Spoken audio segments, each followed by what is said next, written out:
Allah Azza wa Jal dans le Coran il révèle un verset qui concerne cette mosquée. Afaman assasa bunyanahu ala taqwa min Allah. Dieu pose la question, est-ce qu'une fondation qui a été fondée sur la piété est plus méritoire pour que tu t'y mettes debout? Ahaqqu an taquma fih, te mettre debout, c'est-à-dire pour la prière, comme on vient de faire. Fihi, cet endroit, il y a des hommes yuhibbuna an yatatahharu, qui aiment la pureté, qui recherchent la pureté. Wallahu yuhibbul mutahhirin. Et Allah, il aime ceux qui recherchent la pureté. Quand ce verset a été révélé, il a été révélé concernant les habitants de cet endroit. Quba, Quba c'est un endroit. Quba c'est comme une ville. Ce lieu il s'appelle Quba. Oui, c'est à Médine, mais avant que Médine devienne une grande ville, c'est quoi cette pureté que vous avez que les autres n'ont pas? Ils lui ont dit, nous les gens de Quba, à la différence de Quraysh, les gens de Mecca, quand on va faire nos besoins, l'histoire, première histoire, c'est que quand le verset était révélé, que Allah, il aime ceux qui recherchent la pureté, le prophète, il leur a demandé aux gens de Quba, quel est le moyen de pureté qui a fait que Allah, il a cité votre mérite, il a fait votre éloge, que nous, Quraysh, on ne fait pas. Ils ont dit, nous, quand on va faire nos besoins, on n'utilise pas que des pierres, on utilise aussi de l'eau. Parce qu'avant Quraysh, quand ils faisaient leurs besoins, c'était que des pierres, l'équivalent nous, on séchait avec du papier, c'est tout. Mais c'est pas de la bonne pureté ça. Eux, ils utilisaient de l'eau avant l'islam. Les gens de Quba, avant l'islam, l'hygiène pour eux c'était important, ils utilisaient de l'eau. Ils étaient propres. Il a dit, Allah, il parle de ça. Après, il a demandé aux musulmans, c'est pour ça qu'aujourd'hui, quand on fait nos ablutions, on utilise de l'eau. Les premiers à avoir fait ça avant l'islam, c'est les habitants de Quba. Ceux qui ont construit cette mosquée. C'est important. Vous savez là ce qu'on fait, ces rappels, on va les faire toute la journée. C'est important que, en plus de Umrah que vous êtes venu faire, on apprend un peu l'histoire de l'islam. Tous les samedis, c'est une sunna que faisait le prophète sallallahu alayhi wa sallam tous les samedis.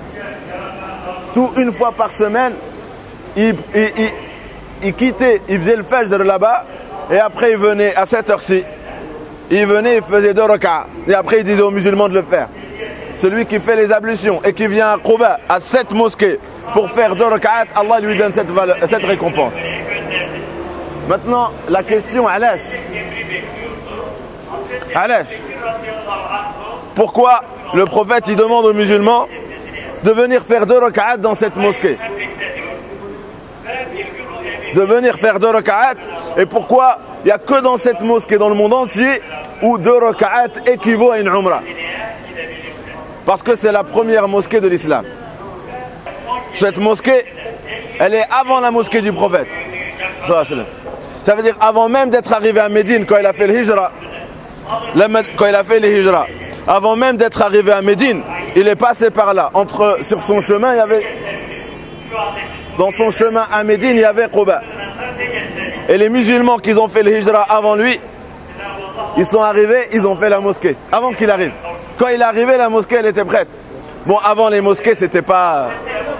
C'est quoi les mosquées avant? Hein? Hein? C'était simple. Ni Adialtoum, Masjid. C'était pas la maison de quelqu'un. Beit Allah. Yani à Mecca, est-ce qu'il y avait une mosquée?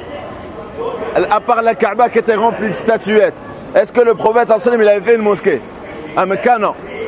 À Médine, il n'était pas arrivé, il n'y avait pas encore de mosquée. Mais les musulmans qui ont fait le hijra, ils ont fait une mosquée. C'était pour nous rappeler le début de notre histoire. Tout a commencé ici. Après, il y a eu la mosquée du prophète sallallahu alayhi wa sallam. Après, il y a eu plein de mosquées. Qu'est-ce qu'on doit tirer comme leçon? On a fait la sunna, on a fait 2 rak'at, on a eu la récompense de Umrah. Mais on doit prendre quoi avec nous comme sens? Le début de l'islam, c'était fihi rijalun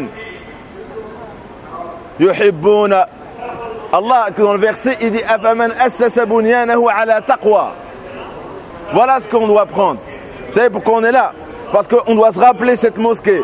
Allah, quand il a parlé de cette mosquée, il a dit elle a été fondée sur la piété, c'est-à-dire par des gens pieux. L'islam, il a commencé et il doit continuer à être porté par des piliers. Ça, c'est la fondation. La fondation de l'islam, c'est la piété des musulmans. Donc aujourd'hui, ce qui n'arrive aux musulmans, c'est quoi? Cesse les huwa taqwa, zaza.